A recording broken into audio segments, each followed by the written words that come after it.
So, fellow Nigerians, I greet us once more. Mazezoke speaking to us from the ground zero. Today I want us to review and look at the state of the nation called Nigeria. And when I say the state of the nation called Nigeria, I mean everything happening in Nigeria. There is one thing that's happened here that somehow makes me sad.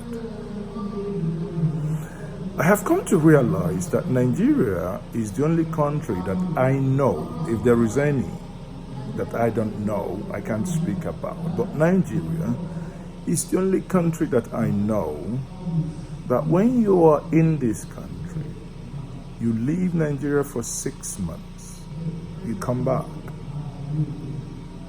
The system, the infrastructure, everything you left 6 months ago are worse. No single improvement.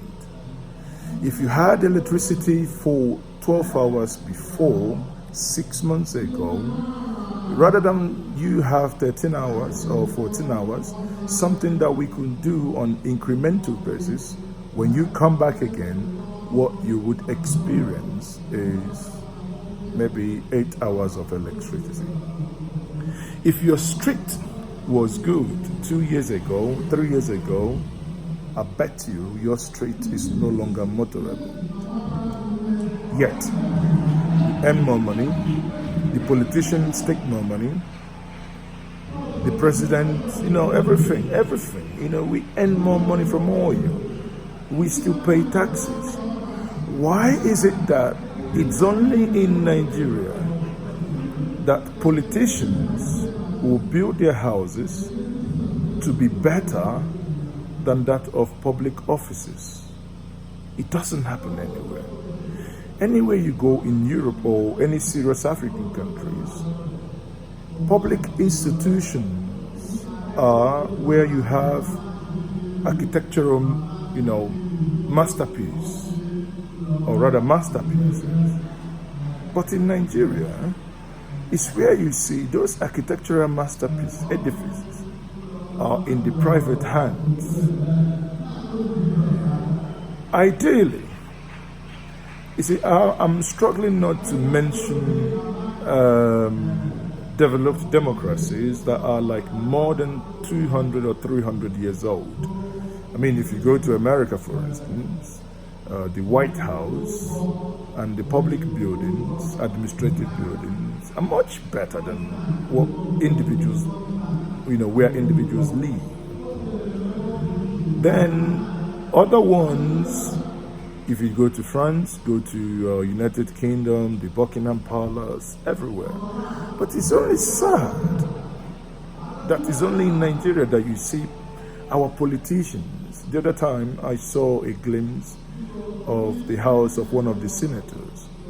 Everywhere, even the walls were made with marble. When I say marble, not tiles. Why can't the reverse be the case? Our individual houses have running waters, but the government houses do not have running water. What are not running? Our individual drivers feed well, the public drivers do not. Where do we start? Now, it brings me to one thing. We have a nation called Nigeria. There is no policy on automobile.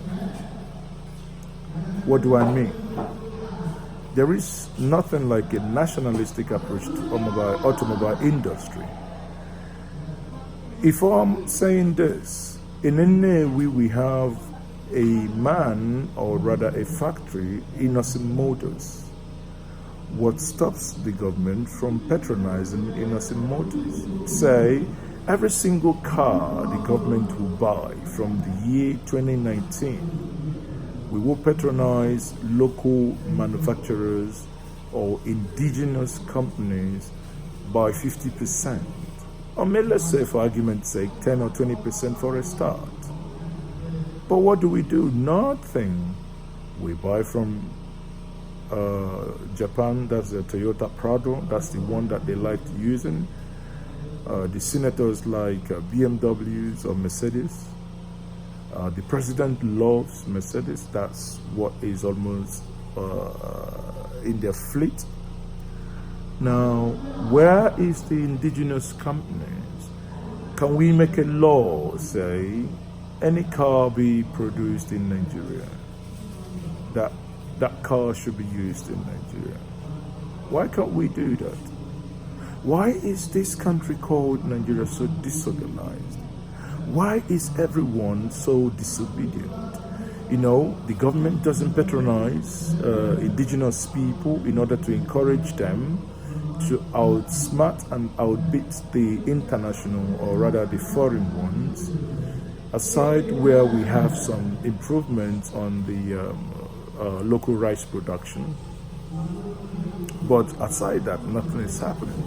You drive around, you see police vehicles, Hiluxes. Those are Toyota Hiluxes. Why can't we have innocent granites? That's a replication of Toyota Hiluxes. Why can't we do that? Why? What is wrong with us? What is wrong with us as a people? I sit back and I think. Not in words. No primary health care. Imagine this.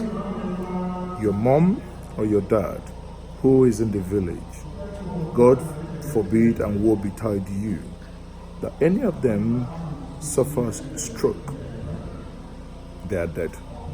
Because there is nothing like first aid or primary health care to take care of them. And not so many people are closer to teaching hospitals. It's sad.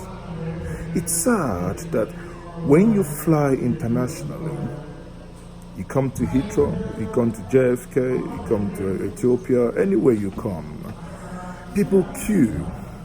It's only when you land in Nigeria, be it Port Harcourt, Enugu, Lagos, Kaduna, that the same people that were orderly before you disembarked on that flight would suddenly begin to, push you, and you see uniformed men take their bags and let them jump the queue. You shake your head in disbelief. This is a man that just disembarked from an international flight, behaving like a tout. And you ask yourself, for how long shall this madness go? It will bring me to a conclusive, or rather to the conclusion, where I want to use the same opportunity to review the concept of actually dividing Nigeria. I will make a different video on that, I promise you guys. We need to review the concept of actually dividing Nigeria, the argument for and the arguments against. Without going into details of what I'm going to tell you in another video, I want us to look at this. What would be the benefit if Nigeria divides today?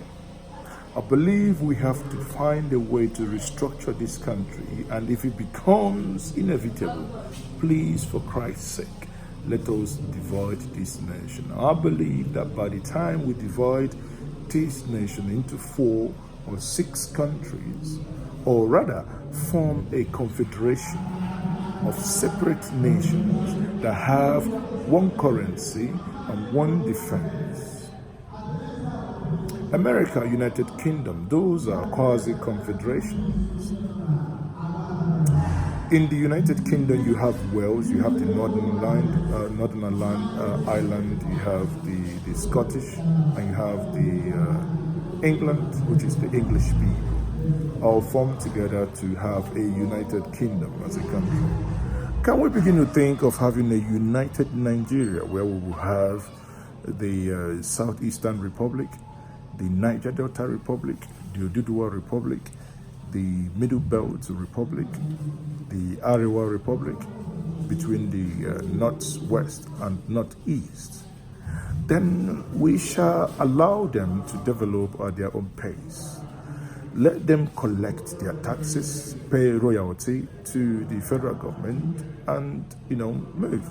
If they decide that they want to build an international airport in Kaduna, so be it. Let them do it. Let no one hold them down by the useless, I emphasize, useless exclusive list.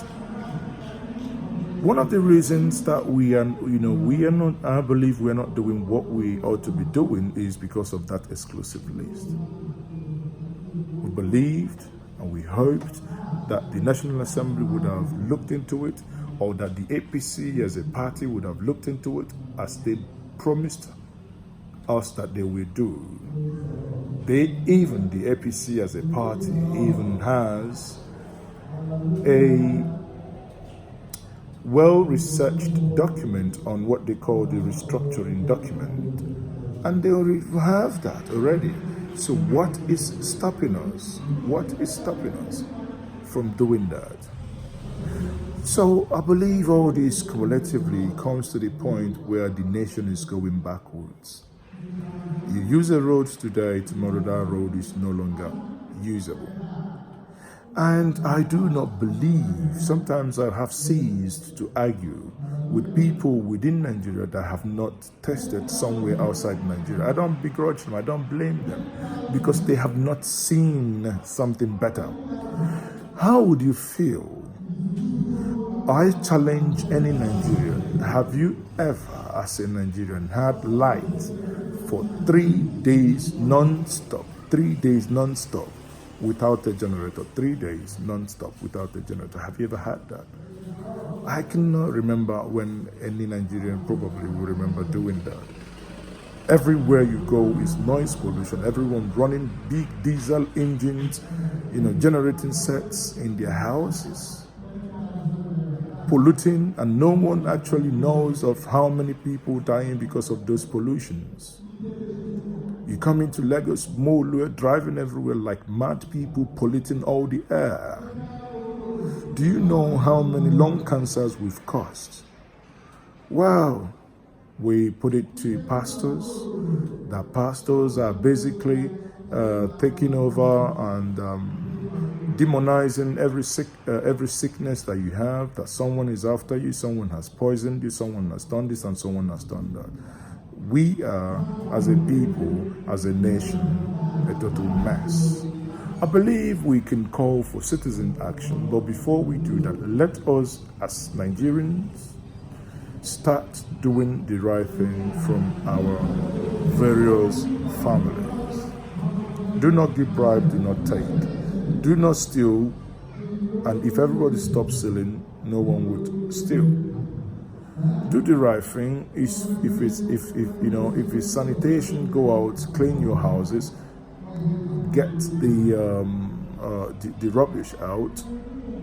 Let's not leave, take the rubbish out of the gutters or and then leave them on top of on the road to go back again on the ground, which is purely, pure madness. Honestly, I can say a lot happening in Nigeria that isn't right. But I'm more interested as to how we solve the problem. The problems we know, the solutions I believe we also know. But what we have not done is the ability to implement and to follow, both on individual level or on state level. For instance, I'll give you an example. There is no state in Nigeria without water corporation. But I can equally tell you, there is no state in Nigeria with running tap water. Yet, you can talk about Biafra, Oduduwa, Niger Delta. The Biafran states, as the governors, have failed as the Oduduwa governors of the Southwest. So have they failed the Middle Belt Republic in the North Central. The Northeast and the Northwest, as the Yoruba Republic, they have equally failed massively. The same applies to the Niger Delta Republic, if we ever want to see these people as republics. Because none functions. None functions. No tap running water in any state. Yet, every year, in every budget, budget allocations are being dished out for the water corporations. Then you ask yourself, 36 states, including FCT, no running tap water, yet you pay. There is money budgeted for that to be provided. Nigeria is in a mess. My solution would be for us to restructure. If we cannot, let us please divide this nation in peace. But before we get to that point, let all hands be on deck. Do the right thing at your own level. Gradually, we might begin to see some light. But change starts from the top to cascade down to the bottom. Thank you all for listening to Mazes, and have a wonderful day.